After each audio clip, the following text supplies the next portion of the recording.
আপনি যে জায়গাটির কথা বলছেন যে প্রচন্ড একটা আনরেস্ট সিচুয়েশন তৈরি করার জন্য তারা সবসময় এরকম মব ক্রিয়েট করে থাকে, কোন জায়গা থেকে এই বঙ্গবন্ধুর বাড়িটি এভাবে গুড়িয়ে দেওয়া হলো, মানে পরামর্শটা কি ছিল?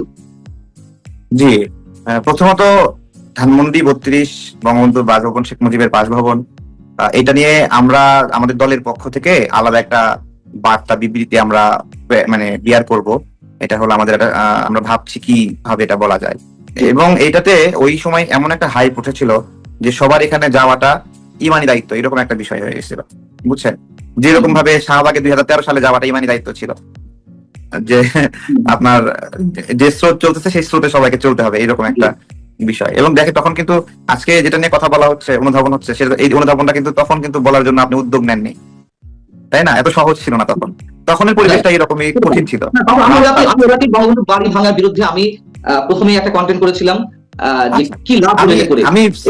আমি সিম্পলি বলি, দেখেন আমাদের বাংলাদেশের এই জন্ম, যদি এইভাবে বলা হয়, বাংলাদেশের জন্ম দিয়েছে ধানমন্ডি 32, ঠিক আছে? মানে সিম্পলি এই শব্দ, ইয়েস অর নো, অবভিয়াসলি 32। মানে আমরা দেখি যেটা একটা যুদ্ধ হয়েছে, কিন্তু এই যুদ্ধের পট পরিবর্তনের জন্য ধানমন্ডি 32-এর অনেক বড় একটা অবদান ছিল, তাই না? এটাই তো একটা বিষয়। হ্যাঁ, যেমন 7 মার্চের ভাষণের পরে 7 মার্চের প্রোগ্রাম রিভিউ করার জন্য নেতৃবৃন্দ ধানমন্ডি 32-এ তো বসলো, আবার সিরাজুল ইসলাম দাদু ভাই, তারপরে হলো আরো যারা ছিল সবাই মিলে দৌড়ে আসলো এখানে। আপনারা যে উদ্যোগী হলেন, ইমানি দায়িত্ব মনে হলো আপনাদের, কেন মনে হলো? আমাদের ইমানি দায়িত্ব না, মানে মানে নাগরিকদের ইমানি দায়িত্ব মনে হলো। আমি আবার বলতেছি যে এটা শাহবাগে ঘটনা, শাহবাগে যেরকম ইন্সপিরেশন নিয়ে সবাই গিয়েছিল, ধানমন্ডি 32 ভাঙতে ওইভাবে ওই ইন্সপিরেশন নিয়ে গিয়েছিল। আমার মত পার্থক্যটা কোথায় বর্তমান মানে শক্তির সাথে? আমার মত পার্থক্যটা ওই জায়গায় যে আপনারা যারা বিজয়ী হলেন তারা তো দেশের এখন মালিক, তাই না? তাহলে বিজয়ীরা কেন লুটপাট করবে আবার? মানে নিজের দেশ নিয়ে নিলেন না আপনি, তাহলে আপনি নিজেই, আপনারই দেশ এখন, আপনিই কর্তৃত্ব, আপনি নিজে এটাকে ভাঙছেন, নিজে এটাকে লুটপাট করছেন। আমার সমস্যা, আমার কনফ্লিক্ট এখানে আসলে, ঠিক আছে? ওই সময়ের ডিমান্ড যা ছিল সে ওইটা করেছে, এবং এখন আবার সমন্বয়ক শুনলে মানুষ গালি দেয়, এটা এই সময়ের ডিমান্ড।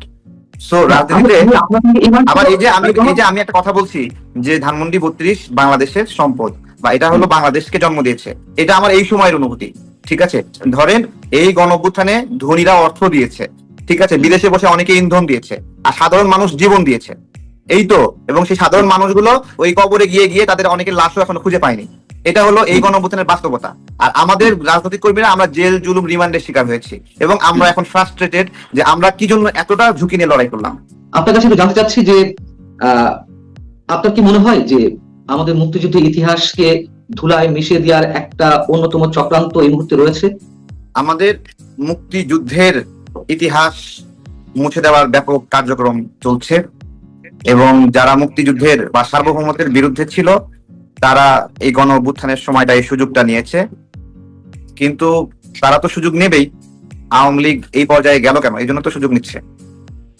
এটা তো আমরা তো ওই 71-এর বিরুদ্ধে যুদ্ধ করি নাই, তাই না? আমরা তো একটা সরকার পতনের আন্দোলন করেছি, নাকি? আচ্ছা, সেই আন্দোলনটা গণ অভ্যুত্থানের পর্যায়ে গেছে, তাই তো? আচ্ছা, তো এখন যারা মুক্তিযুদ্ধের বিরুদ্ধে, তারা এটাকে ক্যাপিটালাইজ করার চেষ্টা করছে এমন ভাবে যে 71 আর প্রয়োজন নাই, এটা তো নিচ্ছে এখন। এই জন্য আমরা যারা গণ অভ্যুত্থান করছি, আমরা কি কালপ্রিট নাকি? আমরা তো আন্দোলন করে ভুল করিনি।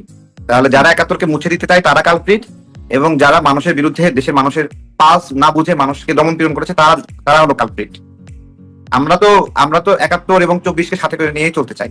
71-কে ধারণ করতে চাই, যেমন আমরা 24-এর চেতনাও রয়েছে, কিন্তু কোন অবস্থাতেই তো 71-এর সাথে 24 মেলানো যাবে না, তাই না? না, আমি তো 24-এর সাথে 71 মিলাতে যাচ্ছি না। 24 আমাদের খুব সদ্য শেষ হওয়া ক্ষত, তাই না? এই ক্ষতর ঘা এখনো শুকায়নি, এই জন্য এটা গুরুত্বপূর্ণ। এই জন্য 71-24 দুটাই বলতে হয়। এক সময় গিয়ে 24 আর বলবে না মানুষ, কিন্তু এখন তো ক্ষত আছে, এখন তো বলতে দেবেন, এখন তো বলতে দিবেন। ঠিক আছে, তোমাকে একটা সহজ, মানে খুব সহজ একটা এক্সাম্পল দিয়ে আপনি ক্লিয়ার করে দিয়েছেন। আমার কোনো প্রশ্ন নেই এই ক্ষেত্রে, কিন্তু আমার যে প্রশ্নটি যে 24-এ এই আন্দোলনে যেমন অনেক আওয়ামী পরিবারের সন্তানেরাও যোগ দিয়েছিল, এটা বাস্তব সত্য, আপনিও জানেন আমিও জানি।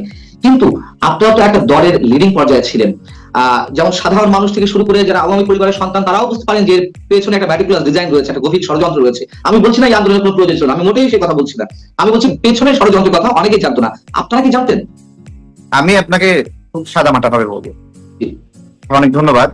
আওয়ামী লীগের যে সকল সন্তানরা বা ছাত্রলীগের ছেলেপেলে এই আন্দোলনে যুক্ত হয়েছিল, তারা আওয়ামী লীগের চেতনায় মানে উদ্ভাসিত হয়ে অংশ নেয়নি বা আওয়ামী লীগকে ভালোবেসে এই আন্দোলনে অংশ নেয়নি, বরঞ্চ আওয়ামী লীগের পলিটিক্যাল সিস্টেম তারা পছন্দ করে না, তারা পরিত্যাগ করে এই আন্দোলনে অংশ নিয়েছে।